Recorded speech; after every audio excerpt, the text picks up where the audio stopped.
போதும். மாண்புமிகு உயர்கல்வித்துறை அமைச்சர் அவர்கள். மாண்புமிகு பேரவைத் தலைவர் அவர்களே, மிகவும் முக்கியத்துவம் வாய்ந்த தீர்மானத்தை மக்கள் நல்வாழ்வுத்துறை அமைச்சர் கொண்டு வந்திருக்கிறார்.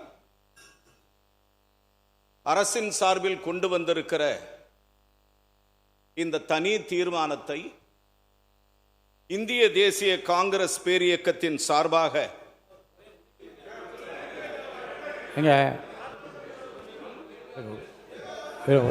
உட்காருங்க உட்காருங்க. எத்தனை பேர்? ஒரு கட்சி சார் 4 பேர் நிக்காதீங்க. உட்காருங்க. 4 பேர் உட்காருங்க உட்காருங்க உட்காருங்க. மாண்பு உறுப்பினர் தொடர்ந்து அவர் அமைச்சர் உட்காருங்க. மாண்பு உறுப்பினருக்கு வரவேற்று பேச மட்டும் அனுமதி தருகிறேன். திரும்ப திரும்ப குற்றச்சாட்டுகள் அடுக்குவார்களே ஆனால் நிச்சயமாக அவர் பேசிய அனைத்தும் அவைக்குள் நீக்கி விடுவேன்.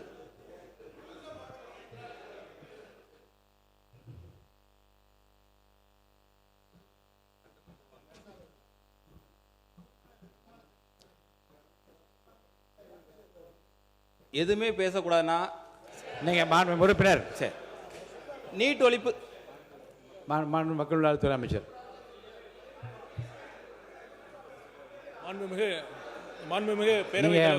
நான் வந்து மாண்புமிகு எதிர்கட்சி கொறடாவில் தான் சொல்லுவேன். நீங்கள் தான் தயார்படுத்தி அனுப்பணும் என்ன பேசுறதுக்கு. இல்லை, மாண்புமிகு பேரவைத் தலைவர் அவர்களே, எங்கள் அமைச்சர்கள் பலமுறை இல்லை ஒரு முறை அல்ல, இருமுறை அல்ல, பலமுறை ஒருமனதாக இந்த தீர்மானத்தை அரசியல் இல்லாமல் நிறைவேற்றி தர வேண்டும். ஒரே நிமிஷம்.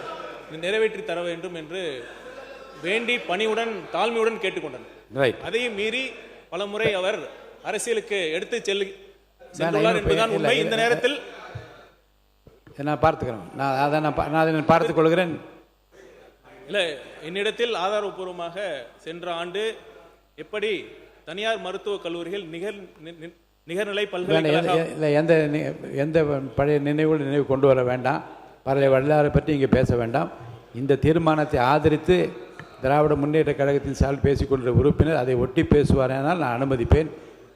அது வேறு விஷயங்களுக்கு அவர் போவாரேனால் பேசிய பேச்சினுடைய அனைத்து குறிப்புகளிலிருந்து தேவையானவை மட்டும் எடுத்துக்கொள்ளப்படும். தேவையான இல்லாதவற்றை நான் நீக்கிவிடுவேன். மாண்புமிகு உறுப்பினர் அவர்கள். மாண்புமிகு பேரவைத் தலைவர்களே, நான் வரலாறு தான் பேசினேன். முடிவாக இந்த தீர்மானத்தை திராவிட முன்னேற்ற கழகம் ஆதரித்து நான் வாய்ப்புக்கு நன்றி கூறி விடைபெறுகின்றேன். நன்றி. மாண்புமிகு பேரவைத் தலைவர்களே, இந்த அனிதானுடைய நிகழ்வு என்பது அது தவிர்க்கப்பட வேண்டிய ஒன்று. ஆனால் அது இறந்து விட்டது. ஆனால் எங்களுடைய தலைவர் அவர்கள், முன்னாள் முதலமைச்சர் அவர்கள் நேரடியாக அவருடைய இல்லத்திற்கு சென்று அவருடைய தேவைகள் எல்லாம் கூட அதில் கலந்து கொண்டு பூர்த்தி செய்தார் என்பதை நான் பதிவு செய்கிறேன். மாண்புமிகு உயர்கல்வித்துறை அமைச்சர் அவர்கள். மாண்புமிகு பொதுப்பணித்துறை அமைச்சர். வரலாறு பற்றி பேசல, ஒரே ஒரு பதிவு மட்டும். நீட் மசோதா நாடாளுமன்றத்தில் அறிமுகம் செய்தவர் திமுக சார்பில் சுகாதாரத்துறை இணையமைச்சராக இருந்த திரு காந்தி செல்வன் அவர்கள். இது ஒரு வரலாறு, அது பதிவு. மாண்புமிகு உயர்கல்வித்துறை அமைச்சர் அவர்கள். மாண்புமிகு எதிர்கட்சி தலைவர் அவர்கள். மாண்புமிகு உயர்கல்வி அமைச்சர் உட்காருங்க. மாண்புமிகு எதிர்கட்சி தலைவர் அவர்கள். மாண்புமிகு பேரவைத் தலைவர் அவர்களே, இந்த நீட் தேர்வு இந்தியா முழுக்க கொண்டு வந்தாங்க. ஆனால் தமிழ்நாட்டுக்குள்ளே அது அலோவ் பண்ணலை. தமிழ்நாட்டுக்கென்று விதிவிலக்கு வாங்கி வைத்தவர் எங்களுடைய தலைவர் டாக்டர் கலைஞர் அவர்கள். அந்த பதிவு இருக்கு. பிளே ஸ்டோர் மற்றும் ஆப் ஸ்டோரில் இருந்து பாலிமர் செயலியை QR கோடு மூலம் பதிவிறக்கம் செய்யுங்கள். செய்திகளை உடனுக்குடன் பெறுங்கள்.